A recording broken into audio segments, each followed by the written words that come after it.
안녕하세요. 오늘은 지멘스 PLC와 X7 프로토콜로 통신하는 방법에 대해 알아보겠습니다. X7 프로토콜은 지멘스에서 자체적으로 지원하는 프로토콜입니다. 먼저 저희 UI의 기능 보도록 하겠습니다. X7 프로토콜을 사용하기 위해선 오른쪽 아래에 보이는 인터페이스라는 기능을 클릭해 주셔야 되고, 인터페이스 기능 들어가서 디바이스 타입을 선택해 주시면 아래에 지멘스 PLC S7 프로토콜이라고 나와 있습니다. 해당 기능 클릭해 주시게 되면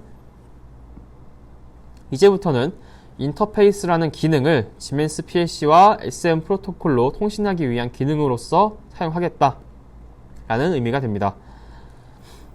우측에 펑션 보게 되면 커넥션 컨피규어, write single variable, read single variable, write array, read array 이렇게 5가지 기능을 제공하고 있습니다.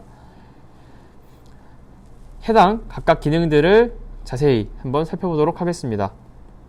먼저 커넥션 컨피규어 보시게 되면 첫 번째 세 줄 보시면 소켓 넘버, PLC IP 어드레스, PLC 포트 넘버 이렇게 나와 있습니다.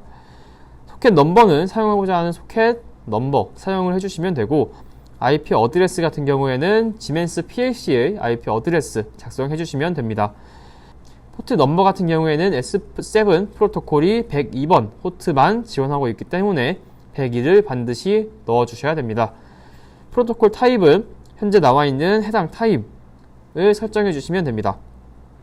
바로 아래 세 줄 보시게 되면 첫 번째 연결, 최초의 연결이 성공했는지 안 했는지에 대한 여부, 그리고 연결되지 않았을 경우에 어떠한 동작을 할 건지, 그리고 아래에 보시면 통신을 하다가 문제가 생겼을 경우에 어떻게 할 건지에 대한 내용을 작성하는 세 줄이 있게 됩니다. 마지막 아래 두 줄 같은 경우에는 모듈형을 사용하시면 해당 모듈이 몇 번 렉에 몇 번 슬롯에 있는지 등을 넣어주시면 되겠습니다. 다음 write single variable 보게 되면 먼저 소켓 넘버가 나와 있고, 그 아래에 로봇 시스템과 PLC라고 나와 있습니다. 로봇 시스템의 트랜스 밸류 같은 경우에는 원하는 값을 입력을 해주셔도 되고, 미리 선언되어 있는 변수가 있다면 해당 변수의 이름을 넣어주셔도 됩니다. 우측 PLC 보시게 되면 주소를 넣어주시면 되는데, 지멘스 같은 경우에는 MW, MB, DBW, DBB 이렇게 디바이스를 지원하고 있습니다.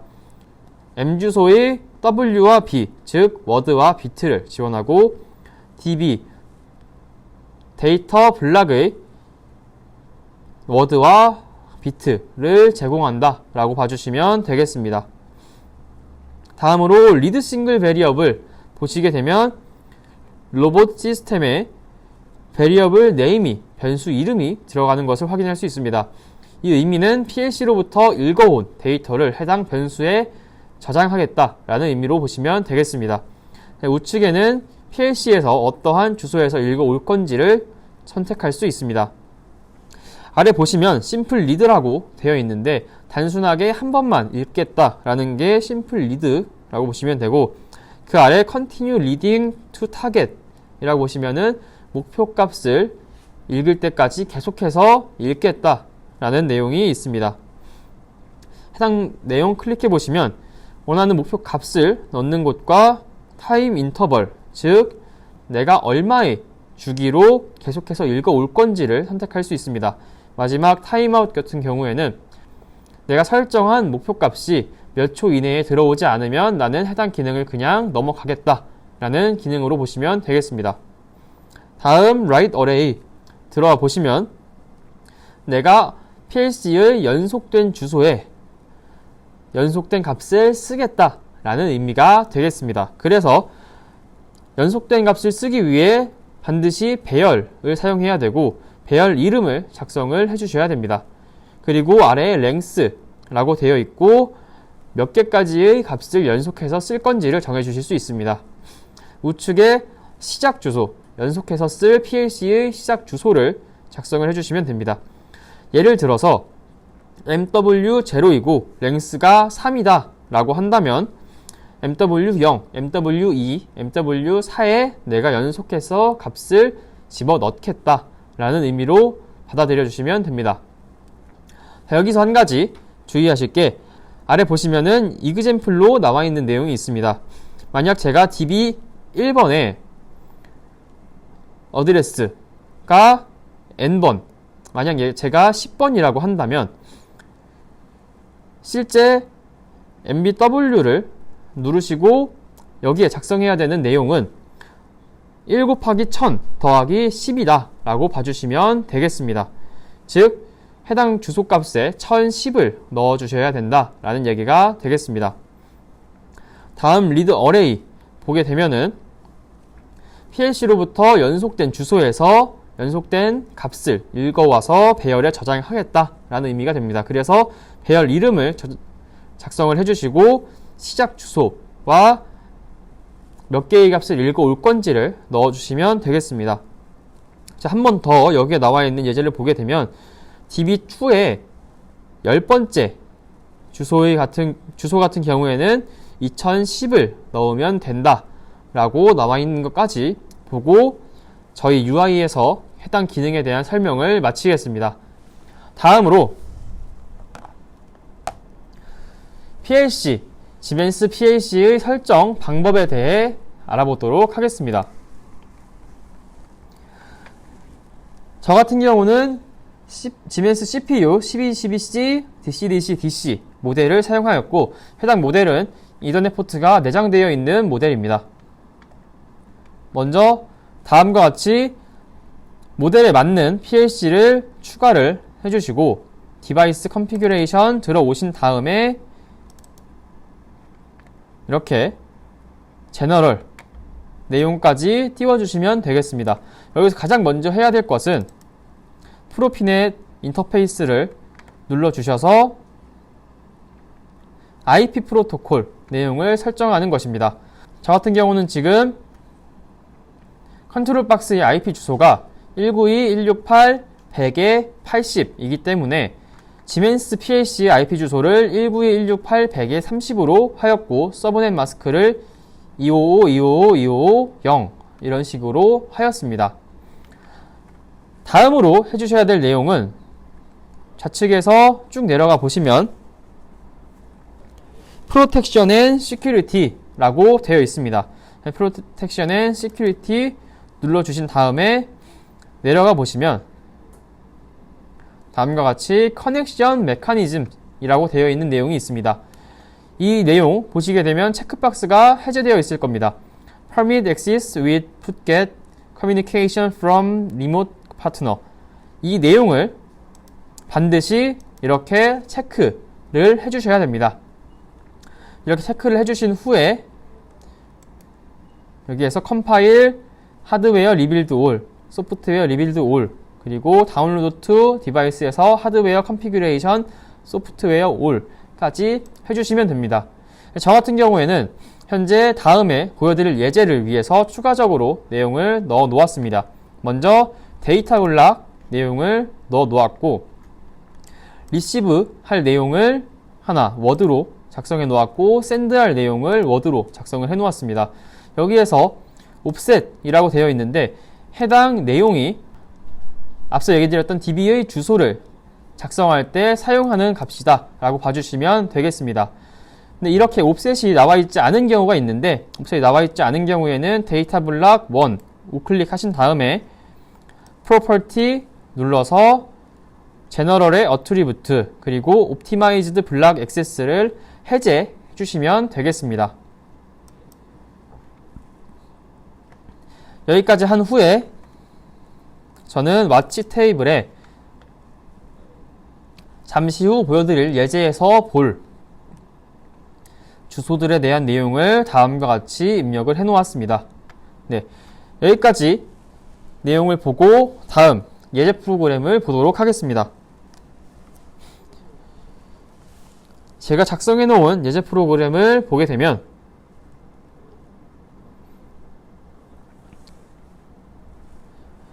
다음과 같이 첫 번째 줄부터 다섯 번째 줄에 변수를 선언해 놓은 것을 볼 수가 있습니다.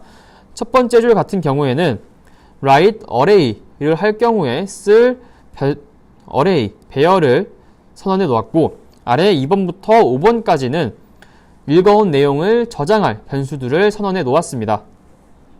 6번째 줄 보시게 되면 연결 설정을 진행하였고 PLC IP 어드레스를 192.168.100에 30으로 바꾼 것을 확인할 수 있습니다. 그 외의 내용은 저 같은 경우는 일체형이기 때문에 렉 넘버와 슬롯 넘버까지 바꾸지 않고 그대로 두었습니다. 다음 8번부터 11번까지는 컨트롤 박스에서 PLC로 쓰는 내용을 담고 있습니다. 8번 내용을 보게 되면 write single variable을 사용할 거고 -20이라는 숫자를 MW0 주소에 집어넣겠다 라고 하였고, 그 다음 내용은 1이라는 값을 MB2에 집어넣겠다. 그리고 25라는 값을 DBW1000에 집어넣겠다 라고 하였습니다. 자, 이 의미는 DB1에 있는 0번 옵셋, 0번 주소값에 25라는 값을 넣겠다 라는 의미가 되겠습니다. 다음으로 마지막 쓰기 내용을 보게 되면 send array MW에 있는 최초의 3개 값을 MW4부터 넣겠다. 그래서 MW4, MW6, MW8에 집어넣겠다 라는 의미가 되겠습니다. 다음 무한반복문 내부를 보게 되면은 읽기 내용이 4개 들어가 있고 마지막 대기가 들어가 있는 거 볼 수가 있습니다. 즉 1초마다 읽어오겠다 라는 의미로 이해해 주시면 되겠습니다. 자, 인터페이스 다시 한번 들어가 보면은 MW10에 있는 내용을 receive variable MW에 읽어오겠다 라는 의미가 되고, 다음은 MB12에 있는 내용을 receive variable MB에 집어넣겠다. 그리고 DBW의 1002의 내용을 receive variable DB에 넣겠다 라고 되어 있습니다. 자, 이 말인 즉슨 DB1에 있는 2번 주소의 내용을 receive variable DB에 넣겠다 라는 의미가 되겠습니다. 마지막 MW14로부터 3개의 값을 receive array MW에 집어넣겠다. 즉 MW14, MW16, MW18의 값을 집어넣겠다 라는 의미로 보시면 되겠습니다. 마지막 종료 후 내용은 제가 쓴 내용을 다 0으로 초기화하는 내용이고, 모니터링은 읽어온 내용들을 모니터로 보겠다 라는 내용이 들어가 있습니다. 자, 그럼 여기까지 예제 설명드리고 프로그램 재생해 보도록 하겠습니다. 프로그램 재생하고 해당 모니터링, 해당 티아 포탈 내용에서 고 온라인, 그리고 여기에 있는 안경 표시까지 눌러주게 되면 다음과 같이 제가 쓰기 한 값이 정상적으로 들어와 있는 것 확인할 수 있습니다. 그리고 MW10부터 MW18에는 제가 내용을 작성해야 되는 내용이기 때문에 해당 내용 제가 modify value에 작성을 해보겠습니다. MW10에는 125, 그리고 MB12에는 1, DB1A, DBW2에는 330, 14부터 18까지는 1, 2, 3을 각각 넣어보도록 하겠습니다. 여기에 있는 번개 표시를 눌러서 해당 내용을 적용을 해주게 되면 저희 UI상에서 우측 모니터링 내용이 125, 1, 330, 1, 2, 3으로 정상적으로 바뀐 것까지 확인을 할 수 있습니다. 이것으로 지벤스 PLC와 S7 프로토콜로 통신하는 방법에 대한 설명을 마치도록 하겠습니다.